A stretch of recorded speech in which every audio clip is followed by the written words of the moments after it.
तो भाइयों हमारे साथ आज बहुत ही एक ज्वलंत मुद्दा आज हमारे साथ इस वीडियो के माध्यम से मैं आप लोगों के सामने प्रस्तुत करना चाहता हूँ। हमारे संस्था में करीब 15-17 ऐसे कॉन्ट्रेक्चुअल स्टाफ हैं जो काफ़ी लंबे अरसे से काम कर रहे हैं। मुझे लगता है कि 2007 से 2005 से लोग काम करने वाले हैं और कुछ लोग नए नए भी आए हुए हैं। और जब इनकी सैलरी बढ़ाने की बात होती है तो वहाँ पे ना देखा देखी चलता है। मैं आपको बता दूं देखा देखी क्या कि आजकल के सरकारी संस्थानों में स्थिति ये चल रही है कि आपका सैलरी इंक्रीमेंट तभी होगा जब आपको तिल लगाना बढ़िया से आएगा, जब आपको चट्टुकारता करने बढ़िया से आएगा। बताइए, थोड़े दिन पहले ये हमारे साथ श्याम भैया हमारे साथ जुड़े हुए हैं भाई, इनके ये सबसे पुराने व्यक्ति हैं कॉन्ट्रेक्चुअल स्टाफ में हमारे संस्थान में। इनकी सैलरी कितनी बढ़ी है भैया आपकी? 600 रुपये सैलरी मात्र इनका बढ़ा है। और जो नए नए लौंडे आए हुए हैं, जो नए नए लोग आए हुए हैं, उनका 7,000 बढ़ रहा है, 8,000 बढ़ रहा है, 3,000 बढ़ रहा है, 5,000 बढ़ रहा है। और बताइए, ऐसे पुराने पुराने लोग हमारे साथ कर्मठ कर्मठ लोग हैं। बेचारे का चेहरा देखिए, क्या इनके चेहरे में और इनके दिल में मायूसी नहीं होगी? क्या ये सिस्टम को गरियाएंगे नहीं तो क्या करेंगे? क्या जो ऊपर में जो बैठे हुए ऑफिशियल जो अपने आप को बड़ा बड़ा बाबू बनते हैं, अकाउंटेंट बनते हैं, प्रिंसिपल बनते हैं, बरसर बनते हैं, क्या इनके दिल से बददुआएं निकलेंगी कि नहीं निकलेंगी? भाई अब देखा देखी काम कर रहे हो यार। एक रीजनेबल अमाउंट तो सबको बढ़ना चाहिए था। आप किसी को 7,000 बढ़ा तो वो बहुत काम करता है और ये व्यक्ति कुछ नहीं करता। ये 600 बढ़ा रहे हो आप, इसका 700 बढ़ा रहे हो। देखा देखिए, यहाँ पे देखिए, यहाँ पे तमाम चेहरे हैं, हमारे कॉन्ट्रेक्चुअल स्टाफ हैं, ये सारे मायूस है और कुछ बोल भी नहीं सकते हैं क्योंकि भाई नौकरी की इतनी दिक्कत है कि चलो भाई अब तो डिक्टेटरशिप चल रहा है। अब इनको मानना पड़ रहा है भैया, चलो 500-700 जो भी बढ़ा बढ़ा, क्योंकि इनको पता है कि नहीं तो बोलेंगे क्या कि भैया जितना बढ़ो उतना लो आना तो यू कट जाइए। ऐसा बोल करके लोग को धमकाया जाता है, डरवाया जाता है।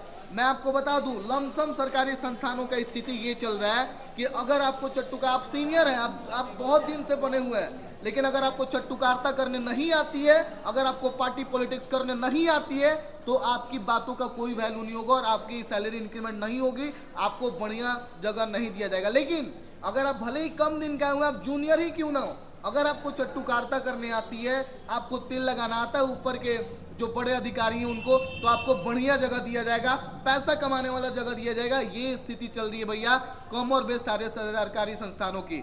ये किस तरह का नीति है भाई? क्या ये गरीब लोग इतने भी सक्षम नहीं? और ये इनको ना बोलने से भी रोका जाता है। ये अपनी मांगों को अगर लेकर के आगे बढ़ेंगे तो ये चीजें करने से भी इनको रोकी जाती हैं। भाई इस तरह का किस तरह का हिपोक्रेसी है ये? कोई इस पे सामने नहीं आता है, कोई इनके हकों के लिए लड़ाई नहीं करता। मनमानी चल रही है भाई सरकारी संस्थानों में। आप क्या बोलना चाहिएगा इस चीज पे? हम यही बोलना चाहते हैं कि 2007 से हम यहाँ काम कर रहे हैं। हमको 300, 200, 500, 600 रुपया बढ़ाया जाता है। जो साल भर 2 साल से है उसको एक ही बार 2,000, 3,000 बढ़ता है।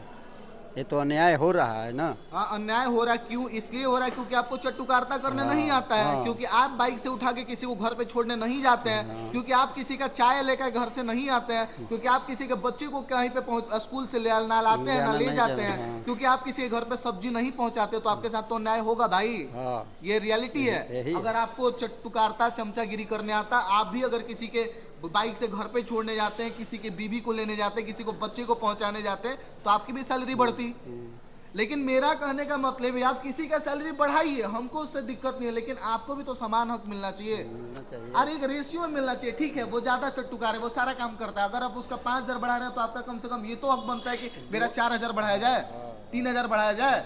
ऐसा तो कम से कम होना चाहिए। ऐसा नहीं होना चाहिए ना कि किसी का 5,000 बढ़ा दे रहे और किसी का 500 बढ़ा रहा है, किसी का 200 बढ़ा रहे हैं, 80 रुपया, किसी का 80 रुपया। बताइए, ऐसी ऐसी चीजें हो रही हैं भाई। और ये दूसरों के साथ मैं क्या बोलूं, मैं तो खुद भुक्तभोगी हूँ।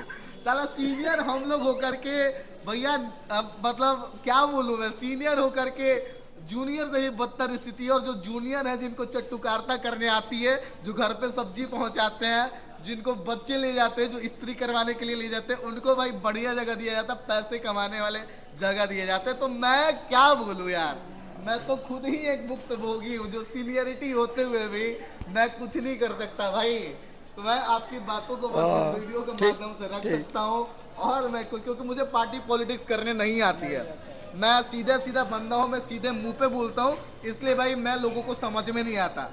ठीक है, बट अपन जैसे हैं वैसे ही। और मुझे लगता है इंसान सामने वाले से झूठ बोल सकता है, लेकिन भगवान को कोई ठग ही नहीं कर सकता यार। अगर हम लोग दिल के सच्चे हैं और हम लोग अगर किसी का बुरा नहीं चाहते तो ऊपर वाला हमारा कभी बुरा नहीं करेगा।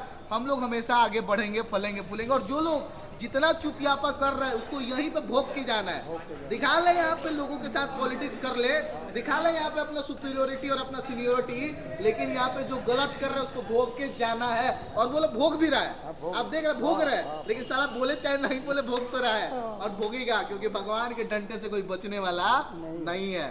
धन्यवाद।